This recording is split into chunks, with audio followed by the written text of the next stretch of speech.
Hello and welcome back to Tech and EduSpark Hub, where technology meets education. Remember that cool Python nickname generator I teased in the last video? Well, today we are not just showing it, we are building it from scratch. If you have ever wanted to create your own fun personalized nickname generator using Python, even if you are a beginner, you are in the right place. Stick around because by the end of this video, you will not only understand how it works, but you'll be able to code it yourself. Oh, and I'll be adding a few cool twists to make it even more creative and fun.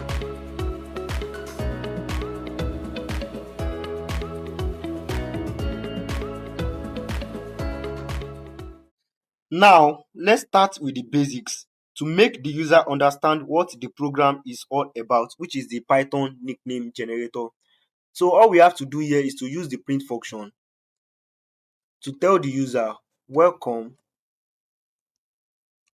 to Python nickname generator.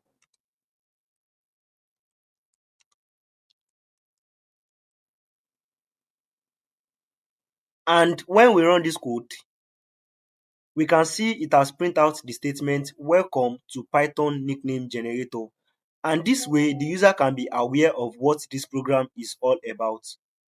Alright, now that we have set up the basic structure, which is to let the user know what this program is all about, get ready because the next few lines of code are where the magic happens.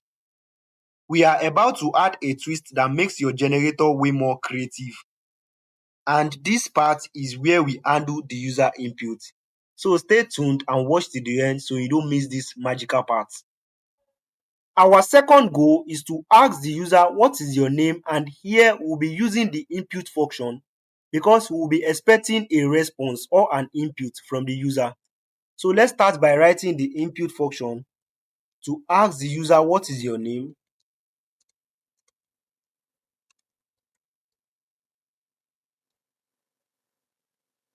And to get a hold of this user input, we'll be assigning these lines of code to a variable called name using the equal sign. And what this will do is that whatever the user input to these lines of code, we can easily get a hold of it using the variable called name. So let's run this code and see what happens. You can see here it is expecting us to enter an input, and I'll be entering a random name. And when I click on enter on the keyboard button, you can see our code just finished running. But what if we want the user to enter the input on another paragraph and not the front of our code as shown on the console? All we just need to do is by adding a backslash and a end character before the closing of our string. And what this will do is that it will let the user make the input on another paragraph. So let's run this code and see how this works. We can see that even if we try to enter the input in front of our code, this will always take us to a new paragraph just because of the backslash and the end character that we added.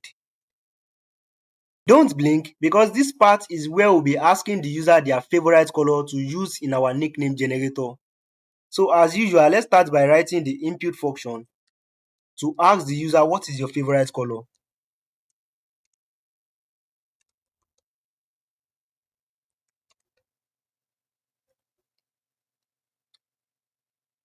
And we'll be using the backslash and the end character so the user can be able to enter the input in another paragraph. And to get a hold of this user input, we'll be assigning these lines of code to another variable called color with the equal sign. And what this will do is that whatever color the user input, we can easily get a hold of it using this variable name color. So let's run our code and see how this works. You can see here it is asking us what is your name, and I'll be entering a random name. And when I click on the enter on the keyboard button, it asks us what is your favorite color. So I'll be entering a color. And when I click on enter, you can see our code just finished running.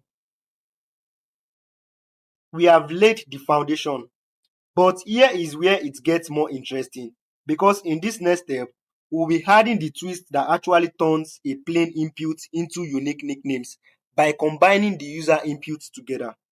You will really be wanting to see how this part works, and this is what brings the whole generator to life. Our final goal is to print out the nickname generated from the user input, which is this name input and this color input. So here we'll be using the print function to tell the user your nickname generated is.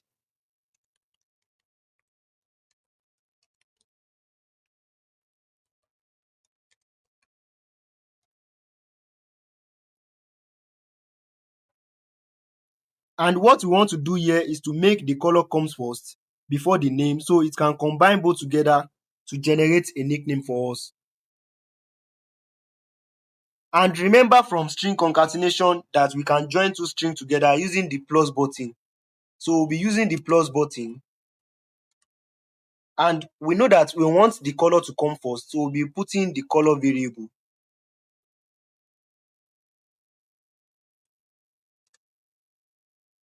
followed by the name variable. But if we run this code and enter some inputs,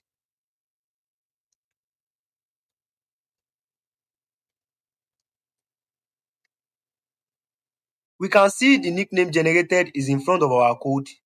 So how can we make the nickname generated to be on another paragraph with a space in between the nickname? So pause this video and try to see if you can try and figure this out. To do this, all we just have to do is by adding a backslash and a n character before the closing of our first string.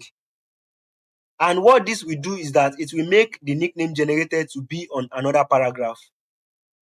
And to add a space in between the nickname, we can simply create another empty string with the help of the plus button. So we can create another empty string here. And we can use the plus button to concatenate the strings together. So this will serve as a space in between our nickname. So let's run our code and see what happens. You can see I'll be entering an input.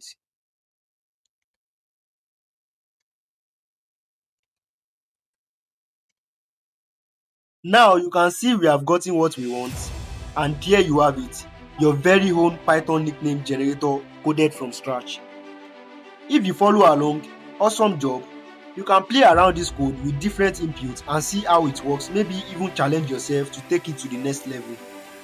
If you found this video helpful, don't forget to smash that like button, subscribe if you haven't already, and turn on the notification bell so you don't miss the next fun Python projects coming up. And drop a comment below with the coolest nickname your generator created, and let's see who comes up with the most epic one. And I will see you in the next lesson. Until then, keep learning and keep exploring.